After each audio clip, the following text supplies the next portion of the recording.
اسمان وتزوي المثل لا مكان دی نازولی هاشمی نبی سلطان دی نازولی هاشمی نبی سلطان دی وعالمی انسانت لر رهبار. بسم الله الرحمن الرحيم. الحمد لله رب العالمين حمد الشاكرين.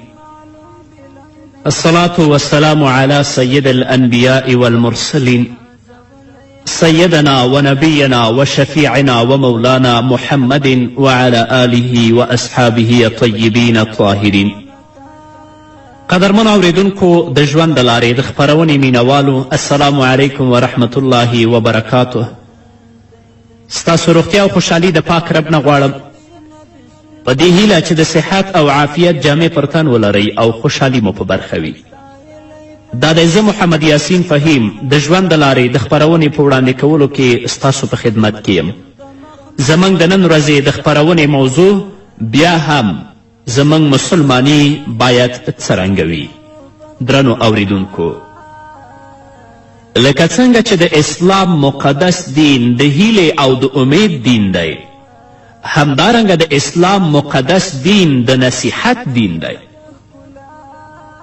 محمد رسول الله صلی الله علیه وسلم فرمایی الدین النصیحه، دین نصیحت کول دی.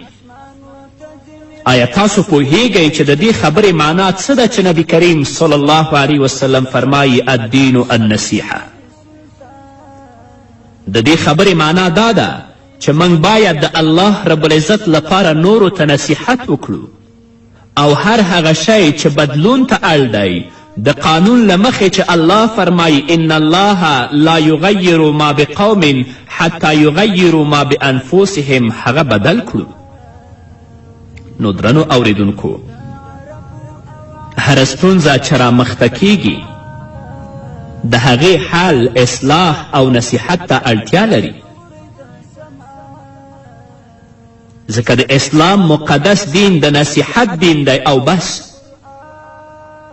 په رښتیا هم چې د محمد رسول الله صلی الله علیه وسلم دا وینا چې فرمایي الدین النصیحه یو جامع او لنډه کلمه ګڼل کیږي او پیغمبر علیه الصلاة والسلام تل خپلې خبرې په لنډ او ګټور ډول په رسا او جوتې معنا سره وړاندې کړي دي. نو درنو اوریدونکو، یوازې د الله رب العزت د رضا لپاره نصیحت وکړئ. کله کله ځینې کسان پوښتنه کوي څرنګه د الله لپاره نصیحت وکړو او دغسې نصیحت باید څرنګه وي؟ په ځواب کې باید ووایو چې نصیحت یعنی د هغه چا لپاره د خیر اراده لرل چې د نصیحت او پند وړ ګرځي، که هغه سړی وي یا ټولنه. شاید تاسې پوښتنه وکړئ چې د کس نصیحت کول د امکان وړ کار دی، مګر د ټولنې نصیحت کول څرنګه دی؟ خو زه وایم کله چې تاسو خپل ورور یا خپلې خور ته نصیحت وکړئ، زه هم خپل ورور او خپلې خور ته نصیحت وکړم او هر کس ګاونډي یا ملګري ته په نصیحت کولو کې هڅه وکړي، په هغه صورت کې ټولنې ته نصیحت شوی دی. تاسو دا ومنئ چې په دې خبره کې هیڅ مبالغه او افراط شتون نه لري. لازمه ده چې موږ د یو بل په نصیحت لاس پورې کړو، ځکه چې په دې طریقې سره نیک اخلاق په ټولنه کې پراختیا مومي. ځکه کله چې تاسو نصیحت وکړئ نو تاسو به دا په ډاګه کړي وي چې د الله رب العزت له دین سره مینه لرئ، او څوک چې نصیحت نه کوي دا معلومیږي چې هغه د الله رب العزت له دین سره مینه نه لري. زموږ په ژوند کې نصیحت ډیر ارزښت لري او الله رب العزت نصیحت د ټولنې د ستنو د اصلاح او ټینګښت لپاره وسیله ګرځولې. الله فرمایی کنتم خیر امت اخرجت للناس تأمرون بالمعروف وتنهون عن المنکر. الله رب العزت امت محمدی صلی الله علیه وسلم ته خطاب کوي، په نړۍ کې هغه غوره ډله تاسې یاست چې د انسانانو د لارښوونې او اصلاح لپاره رامنځته شوې ده. تاسې د نیکۍ امر کوئ او له بدیو څخه منع کوئ. په دې دلیل چې په نیکیو امر او له بدیو منع کوو یعنی د الله د رضا لپاره یو بل ته نصیحت کوو غوره خلک یو. که دا کار ونه کړو نو بیا الله رب العزت څخه موږ غوره خلک نه یو. نو درنو اوریدونکو د دې ښکاره کېدو لپاره چې په واقعیت کې دینداره یاست باید له نصیحت کولو څخه بېپروایي ونه کړئ. ځکه کله چې تاسو کوم کس یا ډلې ته نصیحت کوئ په واقعیت کې مو د ټولنې د سویې په اصلاح او ښه توب کې کوشش کړی دی. یو بله مهمه مسئله دلته هم شتون لري. هغه دا ده چې ځینې کسان وایي د نصیحت کولو په وخت کې د مسخرې وړ ګرځم. چاته چې نصیحت کوم هغه ما پورې مسخرې کوي. یا په فلاني ځای کې ما نصیحت وکړه خو زما نصیحت چا ونه منه. یا فلانی سړي ته د نصیحت لپاره لاړم هغه زه وشړلم پرې نه ښودلم چې زه نصیحت وکړم. داسې خبرې کول ډیره مایوسي او ناهیلي پیدا کوي. هیڅکله تاسو داسې مه وایئ ځکه چې دغه خبرې د الله رب العزت په وړاندې د منلو دلیلونه نه دي. که دغه ډول وي نو باید څرنګه نصیحت وکړو، څرنګه د الله د رضا د غوښتنو د ادعا رښتینیتوب او سموالی په ثبوت ورسوو او څرنګه د الله د دین په تړاو خپله مینه څرګنده کړو. تاسو خو د انبیاو علیهم الصلاة والسلام مبارک سیرتونه ولولئ. حضرت نوح علیه الصلاة والسلام به سهار راپورته شه خپل قوم ته به نصیحت کوه. د دې پر ځای چې د حضرت نوح علیه الصلاة والسلام قوم د حضرت نوح علیه الصلاة والسلام نصیحت ومني نوح علیه الصلاة والسلام به په کاڼو باندې وویشت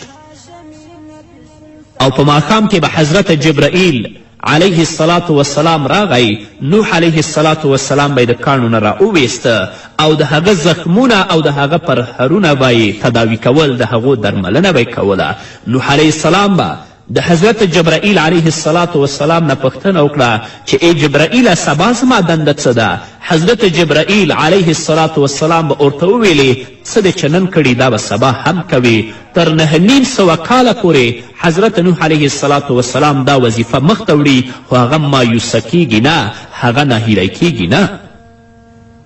که تا چاته نصیحت وکړه هغه ستا نصیحت ونه منه ته ناهیلی کیږه مه، مایوسه کیږه مه.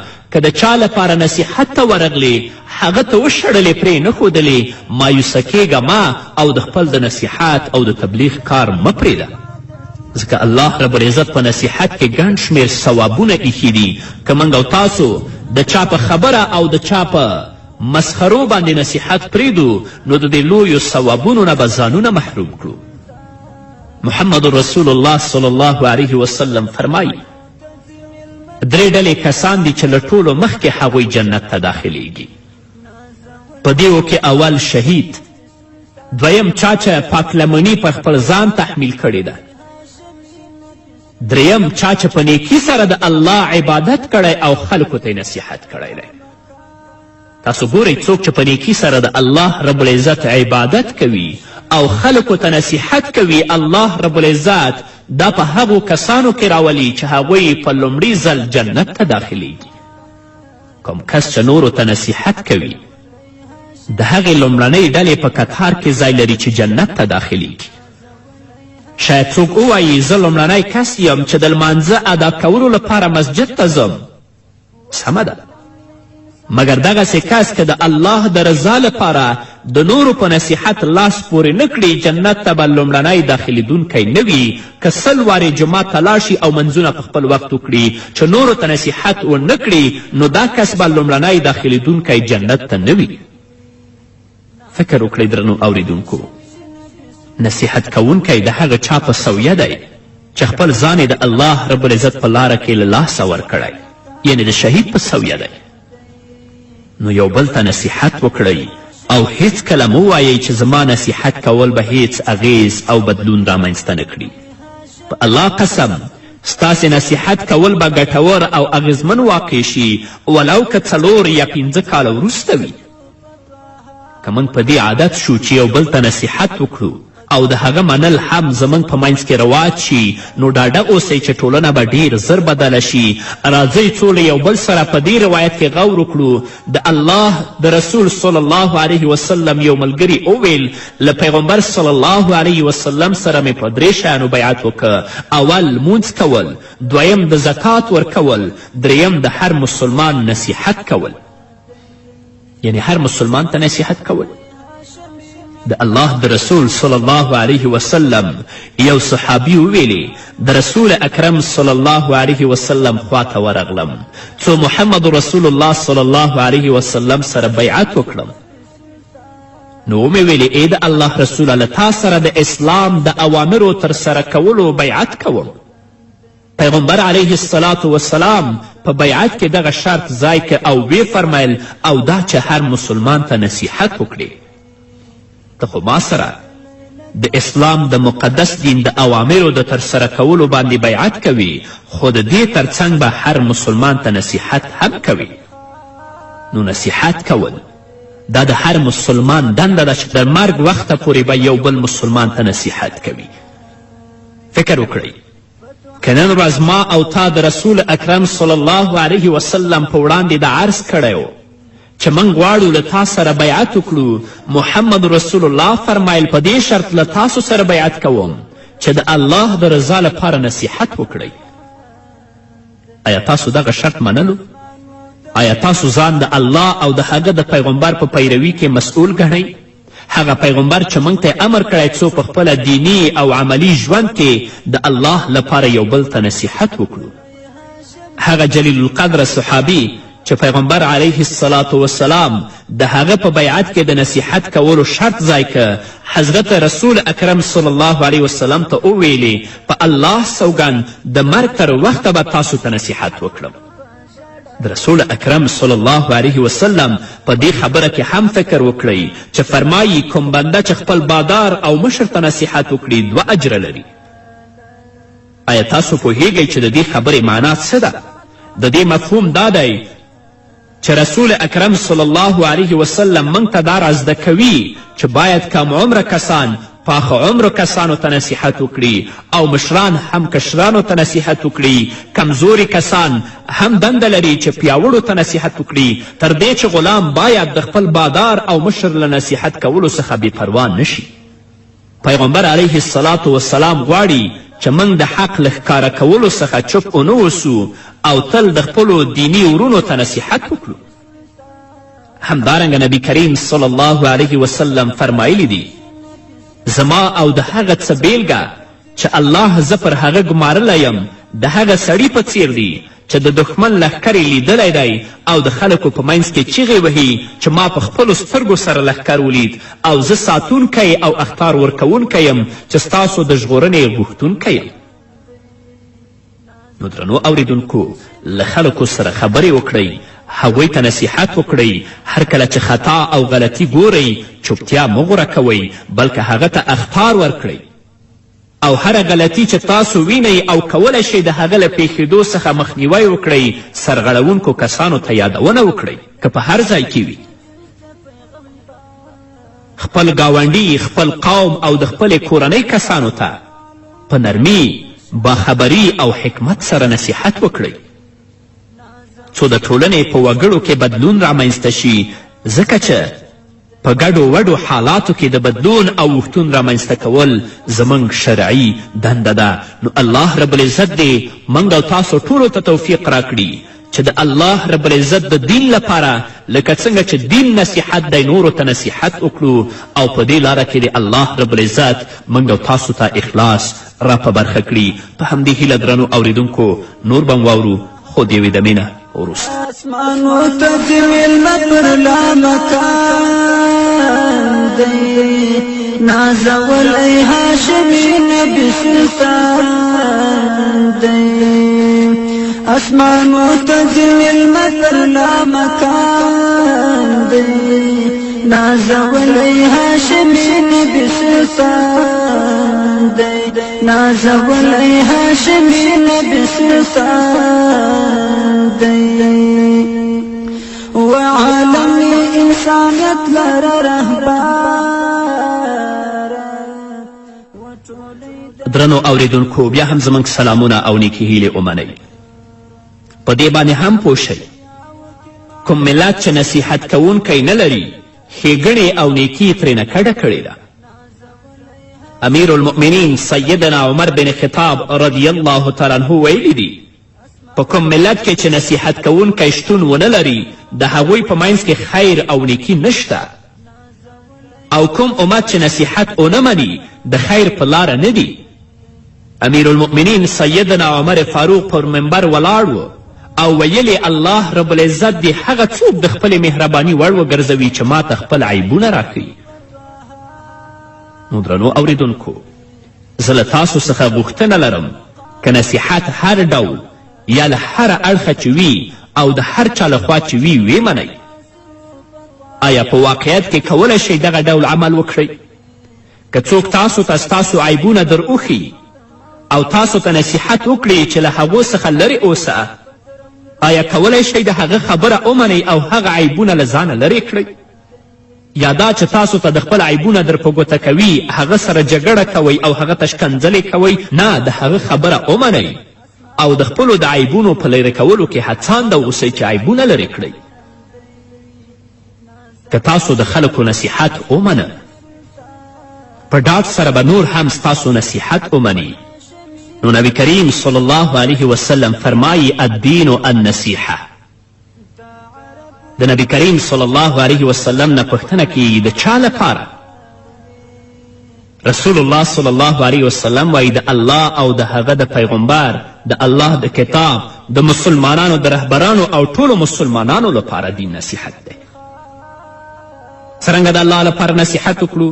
د الله لپاره نصیحت دا دی چې نورو ته د الله په حکمونو د هغه په درناوي د هغه د امرونو په عملي کولو د بدیو په پرېښودو د حدودو په اجرا کولو د الله په اطاعت او د هغه د دین په ملاتړ نصیحت وکړو.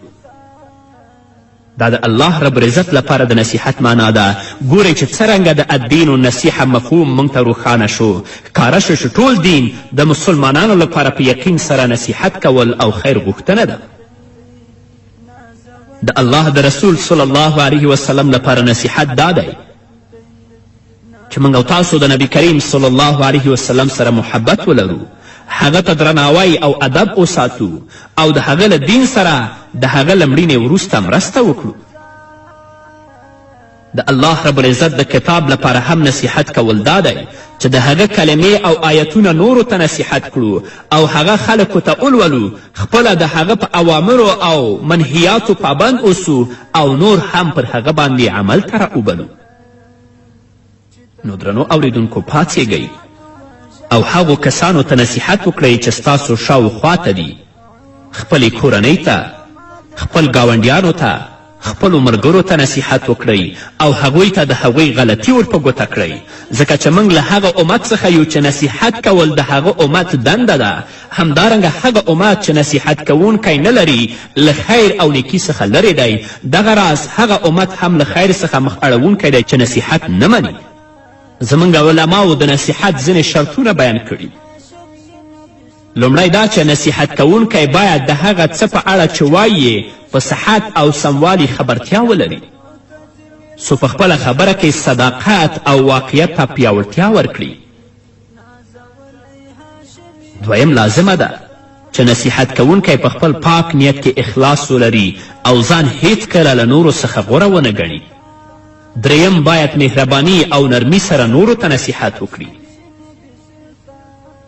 یو فقیه امیر المؤمنین هارون رشید ته ورغی څو هغه ته نصیحت وکړي، مګر دې فقیه له هارون رشید سره په ډیر توند ډول خبرې وکړي، ډیرې تیزې خبرې وکړي او له هغه سره په خبرو کې په څرګنده اوامر او نواهی بیان کړل. هغه نومیالي واکمن هغه ته وویلې ای وروره، آیا ته له موسی څخه غوره یې؟ هغه فقیه ورته وویلې نه. هارون رشید ورته وویلې آیا زه له فرعون څخه ډیر بد یم؟ هغه فقیه ورته وویلې هیڅکله نه. خلیفه وویلې نو دا چې ته له موسی څخه غوره نه یې او زه له فرعون څخه ډیر بد نه یم، نو په دې نه پوهیږي چې الله رب العزت موسی علیه السلام ته وفرمایل فقولا له قولا لینا لعله یتذکر او یخشع له فرعون سره په نرمه وغږیږه ښایي چې عبرت واخلي یا ویره او خشوع خپله کړي. نو چاته چې تاسو نصیحت کوئ ډیر په نرمي او په حکمت سره به هغه ته نصیحت کوئ، دا نه چې په خپل نصیحت کې هغوی ته شکنځلې وکړئ یا د هغوی نه کافران جوړ کړئ. نو درنو اوریدونکو زموږ دین دغسې دی او غواړي چې موږ په خبرو او کړو کې ډیر حکمت او لرې لیدنه په پام کې ونیسو. په دې کیسه کې هم غور وکړئ امیر المؤمنین هارون رشید د یو شپون له څنګه څخه تیرېده. هغه شپون چې پوه سړی و او غوښتل چې امیر المؤمنین ته نصیحت وکړي، هغه ته ویلې ای امیر المؤمنینه که تا ته نصیحت وکړم له تا څخه ویریږم، که تا ته نصیحت ونه کړم پر تا د الله له قهر څخه ویریږم، او دا چې له تا سره مینه لرم نو زما ویره پر تا له تا څخه له ویرې زیاته ده، له دې مخې تا ته نصیحت کوم. نو بیا هغه شپون هارون رشید ته نصیحت وکړ. نو درنو اوریدونکو د اسلام مقدس دین د نصیحت دین دی او د هر مسلمان دا دنده ده چې بل مسلمان ورور ته نصیحت وکړي، خپل ګاونډي ته نصیحت وکړي، خپلو دوستانو ته نصیحت وکړي، پر لاره چې روان وي د الله دین د الله بندګانو ته ورسوي، تر څو چې زموږ او ستاسو په ټولنه کې الله رب العزت خیر او برکت ته ځای ورکړي په همدې هیله. نو درنو اوریدونکو دا وه زموږ د دې موضوع آخرنۍ خپرونه چې ستاسو درانه حضور ته وړاندې شوه. په دې هیله چې تاسو په غور سره اوریدلی وي او په خپل ژوند کې مو هغه عملي کړي وي او ما هم د خپلو دعاګانو نه هیر نه کړئ. په همدې هیله نو دا وه زموږ د نن ورځې خپرونه چې ستاسو درانه حضور ته وړاندې شوه. تر بلې خپرونې پورې چې زه بیا هم ستاسو درانه حضور ته راځم، تاسو ټول په لوی الله سپارم. پاتې ژوند مو نیکمرغه، ښاد، بریالي او کامیاب اوسئ. نازولی هاشم نبی سلطان دا دلو یوی پخت دلا ازال چی تولاری کائنات بجڑال دا دلو یعنی پخت دلا ازال چی تولاری کائنات بجڑال عمر دی رهنما در ټول جهان دی نازولی هاشم نبی سلطان دی نازولی هاشم نبی سلطان دی اسمانو تجویل مپر لامکان دی نازولی هاشم نبی سلطان دی اسمانو تجویل مپر لامکان دی نازولی هاشم نبی سلطان دی نازولی هاشم نبی سلطان دی وعالم انسانیت لر رهبر وطولی دا انس جنس پیغمبر انبیاء کی معلوم بلند شان دی نازولی هاشم نبی سلطان دی اسمان و تزلیل مپر لامکان دی نازولی هاشم نبی سلطان دی نازولی هاشم نبی سلطان دی رب ستایلی پا یاسر و پتوها قدر بند مخلوقات د مولا رب ستایلی پا یاسر و پتوها قدر بند مخلوقات د مولا